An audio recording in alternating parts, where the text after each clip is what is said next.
Emilio, pequeña historia de la mitología clásica.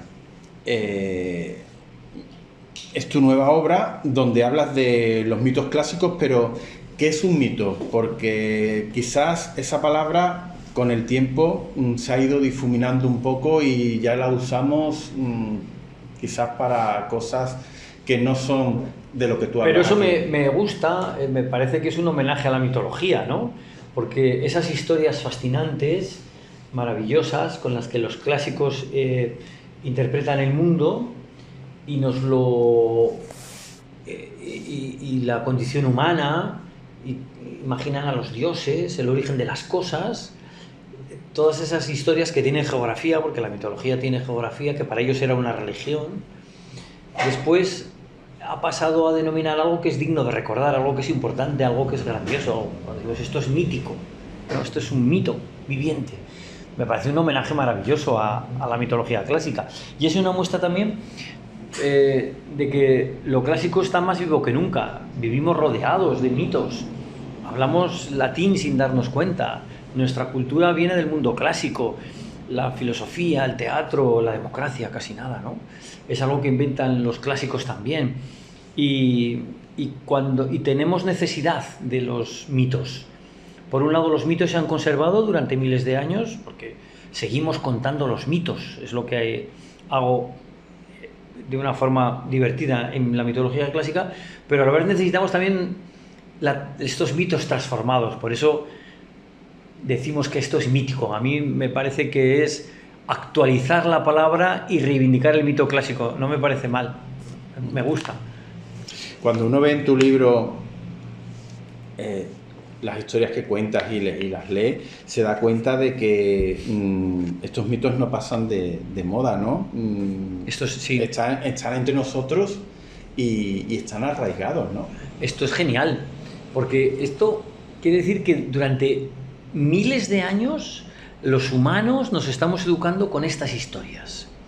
Con estas historias, como digo, que son por un lado fascinantes, que nos hablan de viajes a lugares increíbles, que nos permiten soñar, que nos permiten montar en caballos alados, luchar contra monstruos terribles que habitan dentro de un laberinto, contra enfrentarnos a un cíclope con un solo ojo en la frente.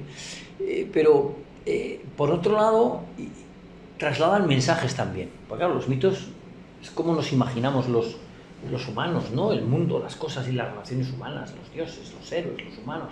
Y por otro lado hablan de la condición humana, porque hablan del bien y del mal, hablan de la avaricia y de la generosidad, de la traición y de la lealtad, del agradecimiento y de la soberbia.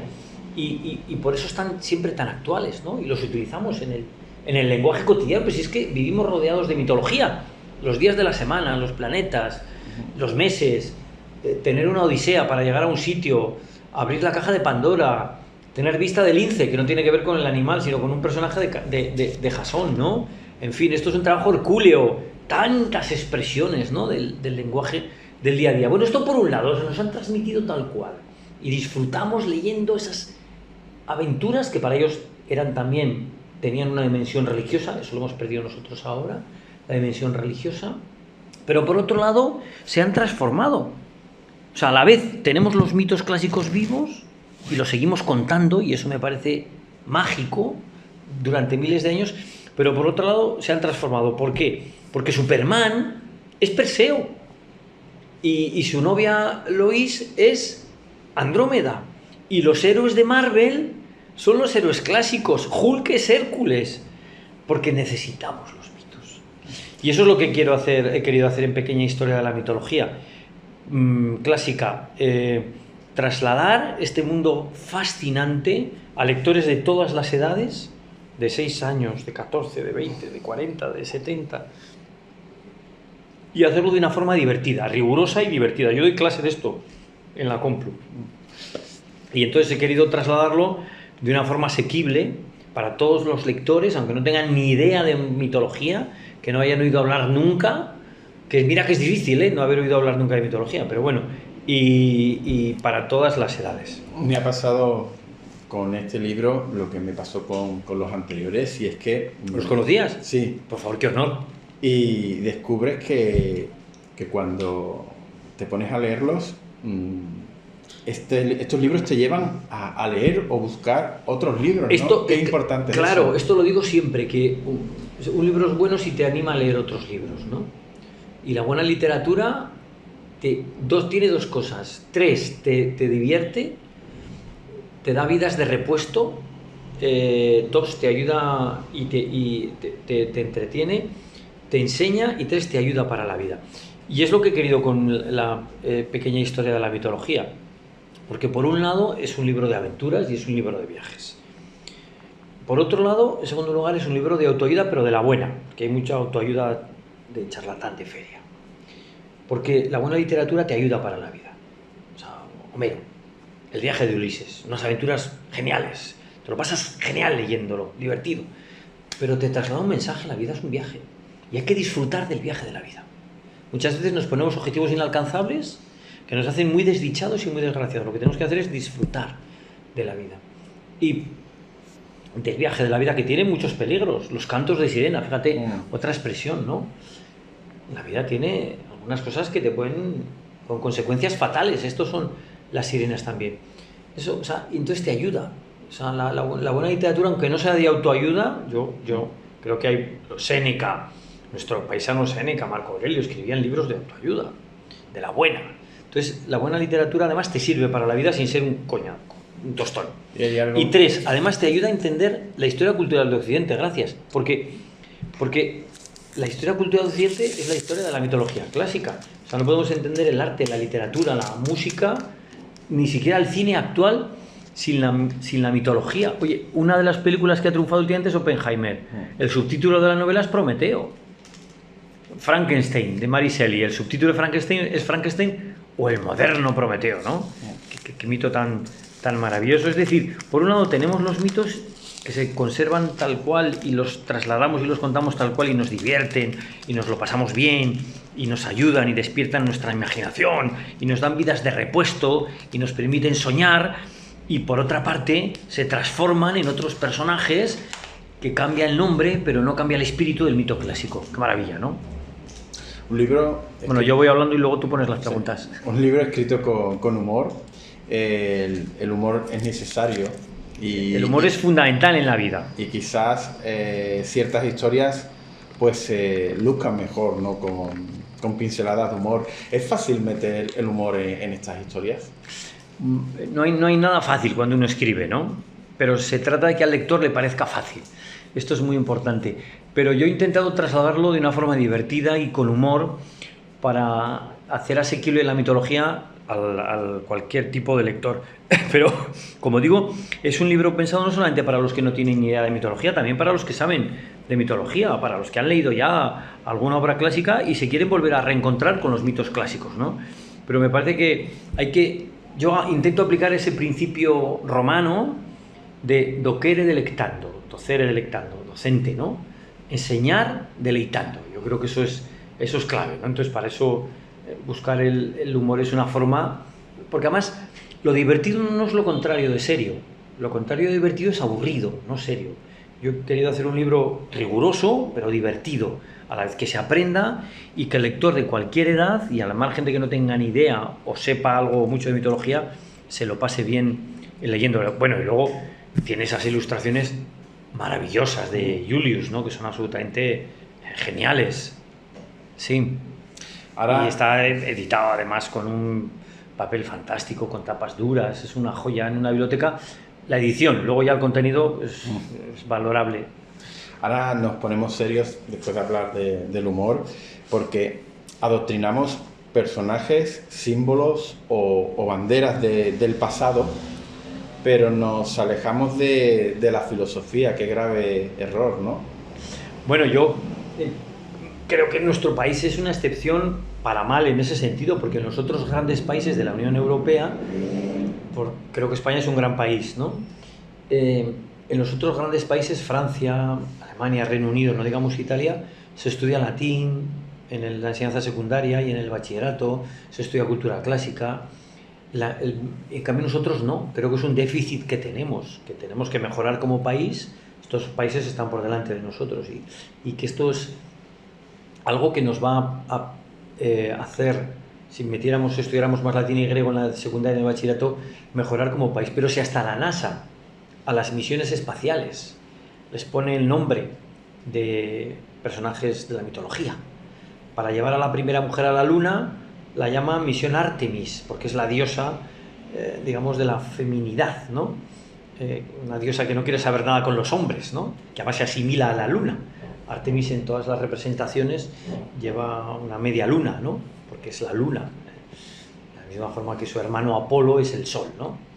Entonces, fíjate, hasta la NASA sabe más mitología que nosotros en España. Pero bueno, ese hueco que tenemos en el sistema educativo lo cubre la pequeña historia de la mitología clásica. Lo que sí, leyendo el libro, descubres que algunos mitos son verdaderos culebrones, ¿no? Hombre, claro, la mitología representa la condición humana también, sí, absolutamente. Tú fíjate lo de Teseo y Ariadna, o sea, se aprovecha de Ariadna para matar al Minotauro, salir del laberinto y luego la deja abandonada en una isla. Sale ganando Ariadna porque el dios Baco que pasa por ahí se enamora de ella y se la lleva al Olimpo y es inmortal, la hace inmortal. Pero en principio Teseo es un capullo, sí, que le promete amor eterno y luego la deja abandonada. O Jasón, que si no es por Medea no hace nada porque Jasón es un héroe de pacotilla. Y luego la abandona también. Bueno, luego Medea se venga como se venga, ¿no? De Jasón matando a sus hijos. Porque la mitología refleja la condición humana, refleja el bien y el mal. Y luego algo muy importante en la mitología, Fernando, es que, ya te lo estoy pensando, por la mitología que para los clásicos era una religión, no se mata, porque no es una verdad revelada, como otras religiones, un solo Dios, un solo libro. La mitología la van creando, y por eso hay tantas versiones de cada mito, la van creando y la van modificando los poetas, los novelistas, los dramaturgos, los historiadores, hasta los filósofos. Platón cuenta mitos, y por tanto tiene muchas versiones, tiene muchas variantes, ¿no? Sí. Y un mito, si tuvieras que poner un ejemplo ahora, porque a mí me hace mucha gracia, hablamos de esas palabras que han quedado tantas, sí, tantas en el presente, pero en los mitos en los que aparece ese perro, que es el portero de... El cancerbero, que da nombre al portero de los equipos de fútbol. Por eso te voy a decir que es el cancerbero, claro, y le hemos puesto... Cancerbero al portero. Al portero de... Eso es genial. Eso me parece absolutamente genial, ¿no? Es que tenemos tantos presentes, la caja de Pandora, el narcisismo. Creo que nuestra época está enferma de narcisismo. Sí, que nos miramos demasiado a nosotros mismos y miramos poco a los demás, y que nos falta solidaridad. Ese es un mito clásico, el de Narciso, que era incapaz de amar a nadie. Solo se gustaba a sí mismo, se ve reflejado en el agua, en un manantial, y entonces...